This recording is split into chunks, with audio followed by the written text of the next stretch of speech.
அமெரிக்காவின் புளோரிடாவை நெருங்கும் மில்டன் சூறாவளியை சர்வதேச விண்வெளி மையத்திலிருந்து படம் பிடித்த விஞ்ஞானிகள் மிகவும் அபாயகரமான நிலையை எட்டியுள்ள சூறாவளி இன்று கரையை நெருங்க வாய்ப்பு. 2 நாள் பயணமாக நாளை லாவோஸ் நாட்டிற்கு செல்கிறார் பிரதமர் மோடி. ஆசியான் இந்தியா உச்சி மாநாட்டிலும் கிழக்கு ஆசிய உச்சி மாநாட்டிலும் பங்கேற்கிறார்.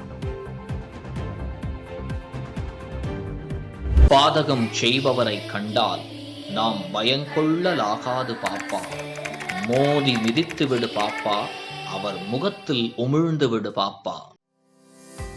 அண்மை செய்திகளை உடனுக்குடன் தெரிந்து கொள்ள இணைந்திருங்கள் இயம்நாடு தொலைக்காட்சியுடன்.